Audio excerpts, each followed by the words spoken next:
I figured I'd make a quick video of support and encouragement for the increasing number of young people who are openly expressing existential pessimism. Whether they call it that or not doesn't matter, of course. It's just young people telling the truth and realizing that they're not going to be intimidated into censoring themselves anymore. So, while on one hand I lament this phenomenon because it means terrible suffering for all of these people, on the other hand, it's encouraging to an extent to see young people be openly pessimistic, because it means that they won't be driven to deranged, desperate acts of violence. More, at least it's less likely, because pessimism is ultimately an ethical worldview. It's concerned ultimately with ethics, and the ethics is very simple. It's basically don't increase suffering. Don't do that. So anything that increases suffering, stop. Right? So don't reproduce, of course, but also don't commit any other acts of abuse if you can help it. And accept that death is essentially the only apparent logical resolution to the problem of existence in the first place. You know, just stick to those basics. That's the idea. And while this is a boring worldview, like there's no denying that this is boring from an intellectual standpoint, it is ethically correct. So the big benefit that you get is you don't participate in abuse, right? So you don't increase suffering, you don't actively reproduce not only people, but all of the secondary cycles of abuse that go along with the fundamental cycle of abuse, which is reproduction. Anyway, it is in a sense encouraging to see more young people realize that humanity's problems, even though contending with the full scope of problems might seem overwhelmingly complex, because it is, the central problems that we have are actually very simple ones and very embarrassing ones, right? Like we have the problem of collectively being unable to accept the reality of death, right? That's a big problem. It's a big fundamental problem, is that we are forced to be aware of the reality of death while being unable to accept it at the same time. So humanity, generally speaking, is in various stages of denial with regards to our ultimate fate. We're also in denial about the uncertainty that ensures the unpredictability of death moment to moment, right? We remain in denial about things like the possibility of zero probabilities, which are a haunting, horrifying set of things to consider. Another big problem we have is we don't know where babies come from, right? Sounds ridiculous, but it's true. We collectively don't know where babies come from, even so-called mothers who have consciously, deliberately delivered babies out of their own bodies. They don't, in terms of what they're saying, in terms of their worldview, they don't know where babies come from. And they also don't know that babies will die, right? So that's a big problem. We also don't know things like, we collectively as a species think that child abuse is good, or at the very least worth it, right? Child abuse is worth it so that you get virtual reality goggles on Mars, right? Is that an exaggeration? No. That's the present day reality that we find ourselves in. So this is just a video of encouragement for any young people that might listen to this. One thing I want to emphasize, as an old head pessimist, right? I'm 37. I have been a pessimist consciously to some extent or another since I was 10 years old.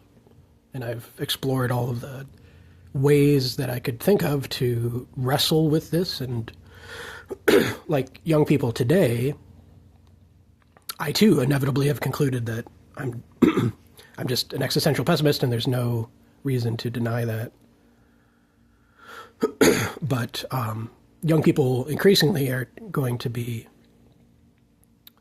less likely to self-censor themselves, and they're going to come to this conclusion much earlier in life, with much less traumatic experience required to push them to that conclusion, right? Because the overall structure of existence itself is only more and more manifestly proving to be unilaterally negative qualitatively. That's my... See, I have the philosophical disease, so... I assume young people listen to me and think, like, what is this guy going on about? Like, why are you using so many words to say what is ultimately a very simple thing? And you're right? That's exactly what I said when I was a young person reading Schopenhauer. I was like, what the hell is this old idiot going on about, when he could just get to the point and say essentially existence is bad, right? Like, don't make more of it. That's all there is to it. But I realize now as an older person that Schopenhauer was basically just having fun with it. He was basically just making jokes. And of course, that is what my creative efforts have been throughout my life so far. It's basically just a kind of joke. It's a kind of meditative, contemplative practice. Sure, but it's also basically just comedy. But yeah, the one thing I want to emphasize is that young people not be hoodwinked into thinking that you are cowardly for not ending your own life just because you're a pessimist, right? This is a point that Thomas Ligotti in Conspiracy Against the Human Race basically just blows over. He brings it up only to say, like, anyone who would say something so stupid as, you know, oh, if you're pessimistic, you should just end your life and get it over with, is not worth listening to or addressing. But that's a privileged, luxurious thing of him to say. The reality is we're surrounded by such people. And if you're homeless and you're not a successful horror fiction author, you don't have the luxury of just ignoring all of these people, you know, easily by just going away. You know, anyway, you're not a coward because you take suicide seriously. Okay? Like, that's the thing that I wish any adult, and I'm talking any fucking adult ever, right, would have told me growing up. Because I too have wrestled with this, you know, moral concern that I am either being a coward by committing suicide or being a coward by not committing suicide. What does this, you know, what does this mean? Well, it's nonsense. It has nothing to do with courage and cowardice. Basically, because courage and cowardice, when you analyze them, are much more illusory notions than you think. Really, we should be using mathematics, right? We should be using rigorous language, rigorous formalism to articulate these problems, right? We shouldn't be using the language of the battlefield where soldiers are just like, yeah, just do it, man. Just fucking do it. Yeah, that's not serious thought, is it? Right? So if you're the kind of person who is aware of the fundamental structural problem with existence itself, and certainly you're aware of social problems, the problem of the lack of coordination, essentially, the inadequate equilibria that haunt the human species unto extinction, right? If you're aware of all this, you're the kind of person who's also going to be aware that suicidal reasoning is inherently paradoxical, right? So you're much more likely to wrestle with suicidal ideations for potentially years and years and years and years and years, and it'll be awful, right? But it's also the only, you know, it's like everything else in life, right? You're just trapped within that structure of suffering from which there is ultimately no escape other than, yeah, not existing, but we obviously can't get back to non-existence throughout this barrier of suffering. Not only physical pain, but the mental agony that comes with wrestling with fundamentally unresolvable paradoxical ideas. And we are such an idea, basically. The fact that we are conscious of our mortality and also designed to resist that, well, yeah, that's what you're stuck within. So anyone who comes along and says you're a coward because you haven't ended your life, I agree with Thomas Ligotti that you should, of course, tell them to go fuck themselves and that they're an idiot. That is the truth, but don't internalize this if you can. It's just the truth of the matter is that you are philosophically obsessive, probably to some degree. That's why you care in the first place.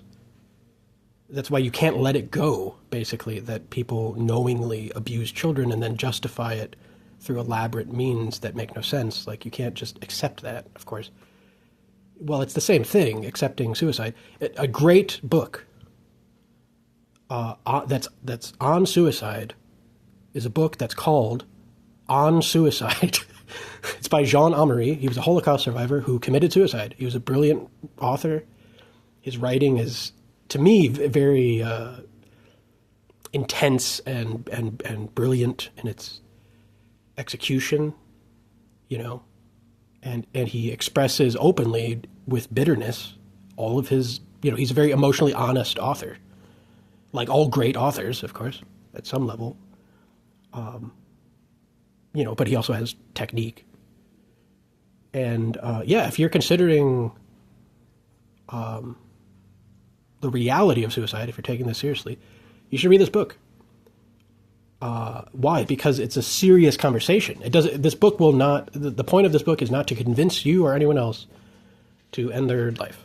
The point of the book is to just be honest, right? Like it's a person, Jean Amery, who has chosen for himself that this is that he would like to voluntarily end his own life compared to allowing other human beings or nature to do it for him. Again, he survived the Holocaust, and one of the things he emphasizes in the book is that the people who resuscitated him upon his previous suicide attempts against his will were every bit as cruel as the Nazis who had tortured him and had murdered people around him. He just happened to survive the process.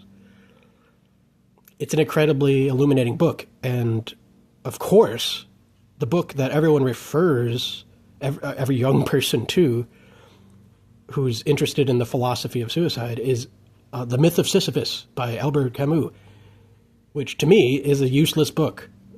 Why do people obsess over that book? Why is that a famous book? Because he decides that you shouldn't kill yourself, right? He just comes up with he basically just says, don't kill yourself. Why? No reason. Right? Which, yeah, if you are in the grip of agonizing over voluntary death, for someone to come along and make that argument isn't particularly helpful, is it? He also claims that the fundamental question of philosophy is whether life is worth living, and it's not. Hello, duh. Like, from a pessimistic perspective, that is not the fundamental question of philosophy, only because it's obvious. It's more of an axiom that life is not worth living. The question is what to do with that, right? That's the question, of course, is whether life is worth redeeming or saving. Is it possible to derive any redemptive feature from this whatsoever? That's the question. Anyway. Yeah. That's all I got to say. Also, if you're interested in mathematics, this is a great book. It's not well known. And I think it should be.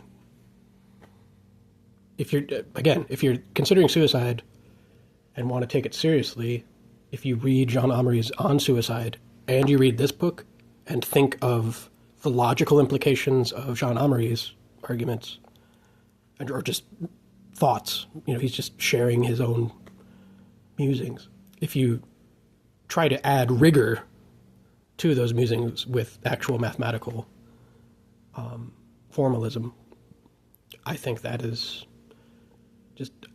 will be undeniably beneficial to anyone, no matter what you make of that.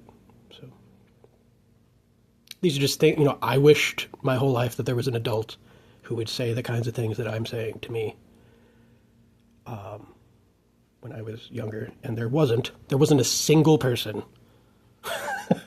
We live in this world of 8 billion people, and you have to scour the internet Scour the libraries, scour every community to find anyone who will just speak the truth and not be full of shit, right? So that's all I got. Miigwech Bamapi.